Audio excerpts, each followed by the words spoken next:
ನಮಸ್ಕಾರ ಎಲ್ಲರಿಗೂ ನನ್ನ ಚಾನೆಲ್ಗೆ ಸ್ವಾಗತ. ಒಂದು ವೇಳೆ ನೀವು ರಾತ್ರಿ ಮಲಗಲು ಹೋದಾಗ ಹಠಾತ್ ನಿದ್ರೆ ಬರದೆ ಚಿಂತೆಯಲ್ಲಿ ಕುಳಿತುಕೊಂಡಿರಬಹುದೇ? ಅಥವಾ ಕನಸಿನಲ್ಲಿ ನಿಮ್ಮ ತಾಯಿ ತಂದೆಯರು ಬಂದು ಬಾಬಾ ನನ್ನ ಹತ್ತಿರ ಬಾ ಎಂದು ಕರೆಯುತ್ತಾ ಕಾಣಿಸಿಕೊಂಡರೆ ಏನಾಗುತ್ತದೆ? ಇದು ಕೇವಲ ಕನಸಲ್ಲ, ಗರುಡ ಪುರಾಣದಲ್ಲಿ ಹೇಳಿರುವ ಸಾವಿನ ಮೊದಲ ಸೂಚನೆಗಳು. ಹೌದು, ಸಾವು ನಿಶ್ಚಿತವಾಗಿದ್ದರೂ ಯಮನು ನಮಗೆ ಸೂಚನೆಗಳನ್ನು ನೀಡಿ ನಮ್ಮ ಜೀವನವನ್ನು ಸರಿಪಡಿಸಿಕೊಳ್ಳಲು ಅವಕಾಶ ಕೊಡುತ್ತಾನೆ ಎಂಬ ನಂಬಿಕೆ. ಈ ವಿಡಿಯೋದಲ್ಲಿ ನಾವು ಆ ರಹಸ್ಯ ಸೂಚನೆಗಳನ್ನು ಒಂದೊಂದಾಗಿ ತಿಳಿದುಕೊಳ್ಳೋಣ.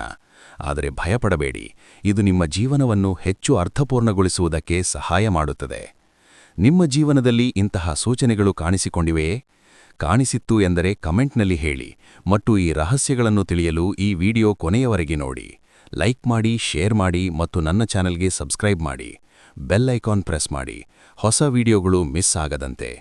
ಚಾಲಿ ಆರಂಭಿಸೋಣ.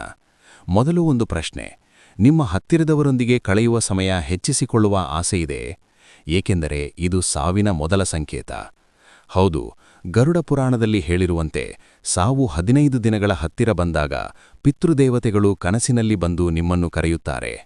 ಬಂದುಬಿಡು, ನನ್ನ ಹತ್ತಿರ ಬಾ ಎಂದು ಪದೇ ಪದೇ ಕಾಣಿಸಿಕೊಳ್ಳುತ್ತಾರೆ. ಇದನ್ನು ಕೇಳಿ ನಿಮ್ಮ ಮನಸ್ಸು ಏನು ಮಾಡುತ್ತದೆ? ಭಯವಾಗುತ್ತದೆಯೇ? ಅಥವಾ ನಿಮ್ಮ ಜೀವನವನ್ನು ಪರಿಶೀಲಿಸುವಂತೆ ಮಾಡುತ್ತದೆಯೇ? ನಾವು ಈಗ ಇದನ್ನು ಆಳವಾಗಿ ನೋಡೋಣ, ಏಕೆಂದರೆ ಇದು ಕೇವಲ ಕನಸಲ್ಲ, ನಿಮ್ಮ ಆತ್ಮದ ಜಾಗೃತಿಯ ಸಂಕೇತ. ಮನುಷ್ಯನು ಹುಟ್ಟಿದ ಮೇಲೆ ಸಾವು ನಿಶ್ಚಿತವಾಗಿರುತ್ತದೆ. ಒಂದಲ್ಲ ಒಂದು ದಿನ ಅವನು ಸಾಯಲೇಬೇಕು. ಆದರೆ ಆ ಸಮಯ ಹತ್ತಿರ ಬಂದಾಗ ಯಮನು ಅಥವಾ ಪ್ರಕೃತಿ ನಮಗೆ ಸೂಚನೆಗಳನ್ನು ನೀಡುತ್ತದೆ ಎಂಬುದು ಹಿಂದೂ ಧರ್ಮಶಾಸ್ತ್ರಗಳಲ್ಲಿ, ವಿಶೇಷವಾಗಿ ಗರುಡ ಪುರಾಣದಲ್ಲಿ ವಿವರವಾಗಿ ಹೇಳಲಾಗಿದೆ. ಈ ಸೂಚನೆಗಳು ನಮಗೆ ಏನನ್ನು ಹೇಳುತ್ತವೆ? ನಮ್ಮ ಆಸೆಗಳನ್ನು, ಜವಾಬ್ದಾರಿಗಳನ್ನು ಆದಷ್ಟು ಬೇಡ ಮುಗಿಸಿಕೊಳ್ಳಿ, ಪಾಪಪುಣ್ಯಗಳನ್ನು ಸಮತೋಲನಗೊಳಿಸಿ ಎಂದು. ಇದನ್ನು ತಿಳಿದುಕೊಳ್ಳುವುದು ಏಕೆ ಮುಖ್ಯ? ಏಕೆಂದರೆ ಇದು ನಮ್ಮ ಜೀವನವನ್ನು ಹೆಚ್ಚು ಸಾರ್ಥಕಗೊಳಿಸುತ್ತದೆ, ಭಯಪಡುವುದಕ್ಕಿಂತಲೂ ಹೆಚ್ಚು ಜೀವಿಸುವುದಕ್ಕೆ ಪ್ರೇರಣೆ. ಈಗ ಮತ್ತೊಂದು ಪ್ರಶ್ನೆ: ನೀವು ರಾತ್ರಿ ಮಲಗಲು ಹೋದಾಗ ಎಷ್ಟು ತಂತಿಯಾದರೂ ನಿದ್ರೆ ಬರದೆ ಉರುಳಿ ನೋಡುತ್ತೀರಾ? ಇದು ಸಾವಿನ ಸೂಚನೆಯೇ? ಹೌದು, ಗರುಡ ಪುರಾಣದ ಪ್ರಕಾರ ಯಾವ ವ್ಯಕ್ತಿಗೆ 15 ದಿನಗಳಲ್ಲಿ ಸಾವು ಬರುತ್ತಿದ್ದರೆ ಅವನಿಗೆ ನಿದ್ರೆಯೂ ದೂರವಾಲಿಬಿಡುತ್ತದೆ. ರಾತ್ರಿ ಹೊತ್ತು ಎಷ್ಟೇ ಪ್ರಯತ್ನ ಮಾಡಿದರೂ ಕಣ್ಣು ಮೂಡದೆ ಮನಸ್ಸು ಚಂಚಲವಾಗಿ ಓಡಾಡುತ್ತದೆ. ಇದನ್ನು ಯೋಚಿಸಿ ನೋಡಿ. ನಮ್ಮ ಶರೀರವು ಪ್ರಾಣಶಕ್ತಿಯ ಮೇಲೆ ನಿರ್ಭರಿಸಿದೆ ಮತ್ತು ಅದು ಕ್ಷೀಣಿಸುವಾಗ ನಿದ್ರೆಯಂತಹ ವಿಶ್ರಾಂತಿ ಕೂಡ ದೂರವಾಗುತ್ತದೆ. ನಾನು ಒಂದು ಉದಾಹರಣೆ ಹೇಳುತ್ತೇನೆ. ಊರಿನಲ್ಲಿ ಒಬ್ಬ ವಯೋವೃದ್ಧನಿದ್ದ. ಅವನು ಕೊನೆಯ ದಿನಗಳಲ್ಲಿ ರಾತ್ರಿಯನ್ನು ಜಾಗೃತವಾಗಿ ಕಳೆಯುತ್ತಿದ್ದನು ಮತ್ತು ಅವನು ಹೇಳಿದ್ದ, ನಿದ್ರೆ ಬರದೇ ಇದ್ದರೆ ನನ್ನ ಜೀವನದ ಎಲ್ಲಾ ಘಟನೆಗಳು ಮನಸ್ಸಿನಲ್ಲಿ ಓಡಾಡುತ್ತಿದ್ದವು. ಅದು ನನಗೆ ಪಶ್ಚಾತ್ತಾಪದ ಅವಕಾಶ ಕೊಟ್ಟಿತು. ಇದು ನಿಮಗೆ ಏನು ಕಲಿಸುತ್ತದೆ? ಇಂದಿನಿಂದಲೇ ನಿಮ್ಮ ದಿನಗಳನ್ನು ಗಮನದಿಂದ ಕಳೆಯಿರಿ. ಮುಂದುವರೆದು ನೋಡೋಣ. ಇನ್ನೊಂದು ಆಸಕ್ತಿದಾಯಕ ಸೂಚನೆ: ನಿಮ್ಮ ಪ್ರಿಯವಾದ ಆಹಾರಗಳು ಮುಂದೆ ಇದ್ದರೂ ತಿನ್ನಲು ಮನಸ್ಸು ಒಪ್ಪದಿರುವುದು ಕಂಡಿದ್ದೀರಾ? ತೀವ್ರ ಹಸಿವು ಆಗದೆ ದೇಹವು ಆಹಾರವನ್ನು ತಿರಸ್ಕರಿಸುವಂತೆ ಮಾಡುವುದು, ಇದು ಸಾವಿನ ಹತ್ತಿರ ಬಂದಿರುವ ಸಂಕೇತ. ಗರುಡ ಪುರಾಣದಲ್ಲಿ ಇದನ್ನು ವಿವರವಾಗಿ ಹೇಳಲಾಗಿದೆ, ಏಕೆಂದರೆ ಶರೀರದ ಇಂದ್ರಿಯಗಳು ಕ್ರಮೇಣ ಕ್ಷೀಣಿಸುತ್ತವೆ ಮತ್ತು ಆಹಾರದ ಆಸೆಯೇ ಮೊದಲು ಹೋಗುತ್ತದೆ. ಇದನ್ನು ಕೇಳಿ ನಿಮ್ಮ ಮನಸ್ಸು ಏನು ಹೇಳುತ್ತದೆ? ನಾನು ಇಂದು ನನ್ನ ಪ್ರಿಯರೊಂದಿಗೆ ಒಂದು ಉತ್ತಮ ಭೋಜನ ಮಾಡಲೇಬೇಕು ಎಂದೋ? ಹೌದು, ಅದೇ ಸರಿ.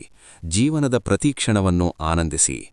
ಈಗ ಒಂದು ರೋಮಾಂಚಕ ಪ್ರಶ್ನೆ: ನಿಮ್ಮ ಸಂಬಂಧಿಕರನ್ನು ಹತ್ತಿರವೇ ಇರಿಸಿಕೊಳ್ಳಬೇಕು ಎಂಬ ತೀವ್ರ ಆಸೆ ಬಂದರೆ ಅದರ ಹಿಂದೆ ಏನಿದೆ? ಗರುಡ ಪುರಾಣದ ಪ್ರಕಾರ ಸಾವು ಸಮೀಪಿಸುವಾಗ ವ್ಯಕ್ತಿಯ ಮನಸ್ಸು ತನ್ನವರನ್ನು ಪ್ರೀತಿಯಿಂದ ಮಾತಾಡಿಸಬೇಕು, ಅವರೊಂದಿಗೆ ಕಳೆಯಬೇಕು ಎಂದು ಕರೆಯುತ್ತದೆ. ಇದು ಕೇವಲ ಭಾವನೆಯಲ್ಲ, ಆತ್ಮದ ಕರೆ, ನಮ್ಮ ಜೀವನದಲ್ಲಿ ಮರೆತುಹೋದ ಸಂಬಂಧಗಳನ್ನು ಸರಿಪಡಿಸಲು. ನಾನು ಒಂದು ಕಥೆ ಹೇಳುತ್ತೇನೆ.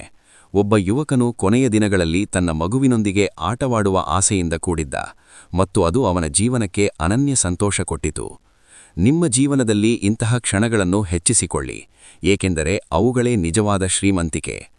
ಮುಂದುವರೆದು ಇನ್ನೊಂದು ಭಯಾನಕ ಸೂಚನೆ: ಕಪ್ಪು ಅಥವಾ ನೀಲಿ ಬಣ್ಣದ ಭಯಾನಕ ಆಕಾರಗಳು ಪದೇ ಪದೇ ಕಾಣಿಸುವುದು, ಯಾರೋ ಓಡಾಡುತ್ತಿರುವಂತೆ ಅಥವಾ ರೂಪಗಳು ಕಣ್ಣು ಮುಂದೆ ಬರುವಂತೆ. ಇದು ಸಾವು ಸ್ವಲ್ಪ ದಿನಗಳಲ್ಲೇ ಬರುವ ಸಂಕೇತ ಎಂದು ಪುರಾಣ ಹೇಳುತ್ತದೆ. ಇದನ್ನು ಕೇಳಿ ನಿಮ್ಮ ದೇಹಕ್ಕೆ ಸಿಹಿ ಹೋಗುತ್ತದೆಯೇ? ಆದರೆ ಯೋಚಿಸಿ, ಇದು ನಮ್ಮ ಮನಸ್ಸಿನ ಭ್ರಮೆಯಲ್ಲ, ಆತ್ಮದ ಆತಂಕದ ಪ್ರತಿಬಿಂಬ. ನಿದ್ರೆಯಲ್ಲಿ ಅರ್ಥವಾಗದ ಮಾತುಗಳಾಡುವುದು, ಸುತ್ತಲೂ ಅನಾಹುತ ಸಂಭವಿಸಬಹುದು ಎಂಬ ಭಯದಲ್ಲಿರುವುದು, ಇದೆಲ್ಲ ಸಾವಿನ ಹತ್ತಿರ ಬಂದಾಗ ಹೆಚ್ಚಾಗುತ್ತದೆ. ಮಂಚದ ಮೇಲೆ ಮಲಗಲು ಇಷ್ಟವಾಗದೆ ನೆಲದ ಮೇಲೆ ಮಲಗುವ ಇಚ್ಛೆ ಬರುವುದು ಕೂಡ ಒಂದು ಸಂಕೇತ, ಏಕೆಂದರೆ ದೇಹವು ಭೂಮಿಗೆ ಹತ್ತಿರವಾಗುತ್ತದೆ. ಈಗ ಪ್ರಶ್ನೆ, ನೀವು ಇಂತಹ ಭಯಾನಕ ದೃಶ್ಯಗಳನ್ನು ಕಂಡಿದ್ದೀರಾ? ಕಮೆಂಟ್ ಮಾಡಿ, ನಾವು ಒಟ್ಟಿಗೆ ಚರ್ಚಿಸೋಣ. ಮರಣದ ಸಮಯ ಹತ್ತಿರವಾಗುತ್ತಿದ್ದಂತೆ ಮೃತ್ಯುದೇವತೆಯ ಸೂಚನೆಗಳು ಜಾಸ್ತಿಯಾಗುತ್ತವೆ. ಕನ್ನಡಿಯಲ್ಲಿ ಅಥವಾ ನೀರಿನಲ್ಲಿ ನಿಮ್ಮ ಪ್ರತಿಬಿಂಬ ಸರಿಯಾಗಿ ಕಾಣದಿರುವುದು, ಕಣ್ಣಿನ ಹೊಳಪು ಕಡಿಮೆಯಾಗುವುದು, ಕಣ್ಣುಗಳು ಒಳಗೆ ಹೋಗಿರುವಂತೆ ಕಾಣುವುದು, ಕಣ್ಣಿನ ಬಿಳಿ ಭಾಗ ಹಳದಿ ಅಥವಾ ಕಪ್ಪಾಗುವುದು ಇದು ಪ್ರಾಣಪಕ್ಷಿಯ ಕ್ಷೀಣತೆಯ ಸೂಚನೆ. ಇದನ್ನು ಯೋಚಿಸಿ, ನಮ್ಮ ದೇಹವು ಒಂದು ಮಂದಿರ ಮತ್ತು ಅದರ ಬೆಳಕು ಕಡಿಮೆಯಾಗುವಾಗ ನಾವು ಎಚ್ಚರಿಕೆಯಾಗಬೇಕು. ನಾಲಿಗೆ ಉಬ್ಬುವುದು, ಮೂಗಿನ ತುದಿ ತಣ್ಣಗಾಗುವುದು, ಉಸಿರಾಡುವ ಶಕ್ತಿ ಕಡಿಮೆಯಾಗುವುದು ಇವೆಲ್ಲ ಶರೀರದ ಅಂತಿಮ ಸಂದೇಶಗಳು. ಎದುರು ವ್ಯಕ್ತಿಯ ಕಣ್ಣನ್ನು ನೋಡಿದಾಗ ನಿಮ್ಮ ಪ್ರತಿಬಿಂಬ ಕಾಣದಿರುವುದು ಸಹ ಒಂದು ರಹಸ್ಯ ಸಂಕೇತ, ಏಕೆಂದರೆ ನಮ್ಮ ಜೀವನದ ಸಂಪರ್ಕಗಳು ಕ್ಷೀಣಿಸುತ್ತಿರುವುದನ್ನು ಸೂಚಿಸುತ್ತದೆ. ಇದು ನಿಮಗೆ ಏನು ಕೊಡುತ್ತದೆ? ಇಂದಿನಿಂದಲೇ ನಿಮ್ಮ ಕಣ್ಣುಗಳ ಹೊಳಪನ್ನು ನಿಲ್ಲಿಸಿ ಜೀವನವನ್ನು ಹೆಚ್ಚು ಗಮನದಿಂದ ಜೀವಿಸಿ. ಮುಂದು ಇನ್ನೊಂದು ವಿಚಿತ್ರ ಸೂಚನೆ. ನಿಮ್ಮ ನೆರಳು ವಿಚಿತ್ರವಾಗಿ ಕಾಣಿಸುವುದು, ಕೆಲವೊಮ್ಮೆ ಮಾಯವಾಗಿ ಬಿಡುವುದು. ಗರುಡ ಪುರಾಣದಲ್ಲಿ ಇದನ್ನು ಬಹಳ ಮಹತ್ವದ ಮರಣ ಸೂಚನೆ ಎಂದು ಹೇಳಲಾಗಿದೆ. ಯೋಚಿಸಿ, ನೆರಳು ನಮ್ಮ ಜೀವನದ ಪ್ರತಿಬಿಂಬ, ಮತ್ತು ಅದು ಮಾಯವಾಗುವಾಗ ಆತ್ಮವು ದೇಹದಿಂದ ಬೇರೂರಲು ತಯಾರಾಗುತ್ತದೆ. ಇದನ್ನು ಕೇಳಿ ನಿಮ್ಮ ಮನಸ್ಸು ಏನು ಮಾಡುತ್ತದೆ? ಭಯವೇ ಅಥವಾ ಆಧ್ಯಾತ್ಮಿಕ ಜಾಗೃತಿ? ನಾವು ಇದನ್ನು ಆಳವಾಗಿ ಅರ್ಥಮಾಡಿಕೊಳ್ಳೋಣ, ಏಕೆಂದರೆ ಇದು ನಮ್ಮ ಜೀವನದ ಅನಿತ್ಯತೆಯನ್ನು ನೆನಪಿಸುತ್ತದೆ. ಶೀಘ್ರದಲ್ಲೇ ಸಾವು ಬರುವ ವ್ಯಕ್ತಿಗೆ ಒಬ್ಬನೇ ಇದ್ದಾಗ ಕಪ್ಪು ಬಣ್ಣದ ಸೀರೆಯಲ್ಲಿ ಹುಟ್ಟಿರುವ ಸ್ತ್ರೀ ಜೋರಾಗಿ ನಗುತ್ತಾ ಹೋಗುವಂತೆ ಅನುಭವವಾಗುತ್ತದೆ. ಇದು ಯಮದೂತರ ರೂಪ ಎಂದು ನಂಬಲಾಗಿದೆ. ಅರ್ಧರಾತ್ರಿ ಹೊತ್ತು ಆಕಾಶವನ್ನು ನೋಡಿದಾಗ ಯಾರೋ ಹಾರಾಡುತ್ತಿರುವಂತೆ ಕಾಣಿಸುತ್ತದೆ. ಇದು ರೋಮಾಂಚಕವಲ್ಲವೇ? ಆದರೆ ಇದರ ಹಿಂದೆ ಆಳವಾದ ಅರ್ಥವಿದೆ. ನಮ್ಮ ಆತ್ಮವು ಇಷ್ಟಲೋಕದಿಂದ ಮೀರಿ ಹೋಗಲು ತಯಾರಾಗುತ್ತಿದೆ. ಸಾಕುಪ್ರಾಣಿಗಳು ವಿಶೇಷವಾಗಿ ನಿಮ್ಮ ಹಿಂದೆ ಓಡಾಡುತ್ತಾ, ಪ್ರೀತಿ ತೋರುತ್ತಾ ಕಣ್ಣೀರು ಹಾಕುತ್ತವೆ. ಇದು ನಿಮ್ಮ ಜೀವನದ ಸಹಚರರ ಕರೆ. ಬೇರೆ ವ್ಯಕ್ತಿಗಳ ಬಟ್ಟೆಗಳು ಕಪ್ಪು ಬಣ್ಣದಂತೆ ಕಾಣಿಸುವುದು ಸಹ ಒಂದು ಸೂಚನೆ, ಏಕೆಂದರೆ ಮನಸ್ಸು ಎಲ್ಲವನ್ನೂ ಮರಣದ ರೂಪದಲ್ಲಿ ನೋಡುತ್ತದೆ. ಈಗ ಪ್ರಶ್ನೆ, ನಿಮ್ಮ ಸುತ್ತಲಿನ ಪ್ರಾಣಿಗಳು ಇಂತಹ ವರ್ತನೆ ಮಾಡಿವೆಯೇ? ತಿಳಿಸಿ, ನಾವು ಒಟ್ಟಿಗೆ ರಹಸ್ಯಗಳನ್ನು ಬಿಚ್ಚಿಡೋಣ.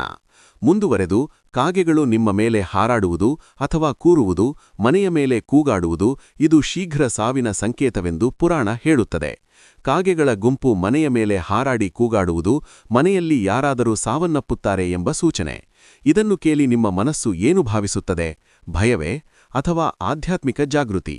ನಾವು ಇದನ್ನು ಆಳವಾಗಿ ಅರ್ಥಮಾಡಿಕೊಳ್ಳೋಣ, ಏಕೆಂದರೆ ಇದು ನಮ್ಮ ಜೀವನದ ಅನಿತ್ಯತೆಯನ್ನು ನೆನಪಿಸುತ್ತದೆ. ಯಾರೋ ನಿಮ್ಮನ್ನು ಕರೆಯುತ್ತಿರುವಂತೆ ಅನುಭವವಾಗುವುದು, ಬೆಂಕಿಯ ಒಳಗೆ ಹಾಕುವಂತೆ ಅಥವಾ ನೀರಿನ ಒಳಗೆ ತಳ್ಳುವಂತೆ ಕನಸುಗಳು ಪದೇ ಪದೇ ಬರುವುದು ಇದೆಲ್ಲ ನರಕದ ಶಿಕ್ಷೆಯ ಭಯವನ್ನು ಸೃಷ್ಟಿಸುತ್ತವೆ. ಜೀವನದಲ್ಲಿ ಮಾಡಿರುವ ಪಾಪಪುಣ್ಯಗಳು ಇದ್ದಕ್ಕಿದ್ದಂತೆ ನೆನಪಿಗೆ ಬರುವುದು, ನರಕದ ಶಿಕ್ಷೆಯ ಭಯ ಶುರುವಾಗುವುದು ಇದು ಆತ್ಮದ ವಿಚಾರಣೆ. ಸಾವು ದಿನ ಹತ್ತಿರ ಬಂದಾಗ ಇಷ್ಟದ ಪ್ರದೇಶಗಳಿಗೆ ಹೋಗಬೇಕು ಎಂಬ ಆಸೆ ಬರುವುದು, ಏಕೆಂದರೆ ಆತ್ಮವು ಕೊನೆಯ ಸುಂಟರತೆಯನ್ನು ಬಯಸುತ್ತದೆ. ಇದು ನಿಮಗೆ ಏನು ಹೇಳುತ್ತದೆ? ಇಂದಿನಿಂದಲೇ ನಿಮ್ಮ ಕನಸುಗಳನ್ನು ನೆರವೇರಿಸಿ. ಇನ್ನೊಂದು ಶಕ್ತಿಶಾಲಿ ಸೂಚನೆ. 2-3 ದಿನಗಳಲ್ಲಿ ಸಾವು ಬರುವಾಗ ರಾತ್ರಿ ನಾಯಿಗಳು ಬೀದಿಯಲ್ಲಿ ಜೋರಾಗಿ ಅಳುವುದು ಇದು ಮುಖ್ಯ ಸಂಕೇತ. ನಾಯಿಗಳ ಅಳುಗಡೆಯೇ ಸಾವಿನ ಸುನಾಮಿ ಬರುತ್ತದೆ ಎಂದು ನಂಬಿಕೆ.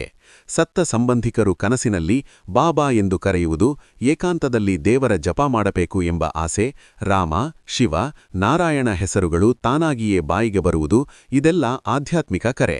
ಕೊನೆಯ ಕ್ಷಣಗಳಲ್ಲಿ ಮಾತನಾಡಲು ಧ್ವನಿ ಬರುವುದಿಲ್ಲ. ದೇಹದ ಸುತ್ತಲೂ ಪ್ರಕಾಶಮಾನ ಬೆಳಕು ಆವರಿಸುತ್ತದೆ. ದಪ್ಪನೆಯ ಕಣ್ಣುಗಳೊಂದಿಗೆ ಉದ್ದ ಕೂದಲಿನ ರಾಕ್ಷಸರು ಅಂದರೆ ಯಮದೂತರು ಕಾಣಿಸಿಕೊಳ್ಳುವುದು. ಆತ್ಮ ಭಯಪಟ್ಟು ನನ್ನನ್ನು ಎಳೆಯಬೇಡಿ ಎಂದು ಬೇಡಿಕೊಳ್ಳುತ್ತದೆ. ಯಮದೂತರು ಕೇಳದೆ ಆತ್ಮವನ್ನು ಎಳೆದುಕೊಂಡು ಹೋಗುತ್ತಾರೆ. ಅಂತ್ಯ ಸಂಸ್ಕಾರದಿಂದ ಪಿಂಡ ಪ್ರದಾನದವರೆಗೆ ಜೊತೆಯಿರುತ್ತಾರೆ. 11ನೇ ದಿನ ಋಣ ತೀರಿ ಯಮಲೋಕಕ್ಕೆ ಕಳುಹಿಸುತ್ತಾರೆ. ಇದೆಲ್ಲ ವೈಜ್ಞಾನಿಕವಲ್ಲ, ಆದರೆ ನಂಬಿಕೆಯ ಪ್ರಕಾರ. ಭಯಪಡಬೇಡಿ, ಸಾವು ಭಗವಂತನ ಕೈಯಲ್ಲಿದ್ದು ಧೈರ್ಯದೊಂದಿಗೆ ಖುಷಿಯಿಂದ ಬದುಕಿ. ಈ ವಿಡಿಯೋ ನಿಮಗೆ ಇಷ್ಟವಾಯಿತೇ? ಸಬ್ಸ್ಕ್ರೈಬ್ ಮಾಡಿ. ಮುಂದಿನ ರಹಸ್ಯಕ್ಕಾಗಿ ಕಾಯಿರಿ.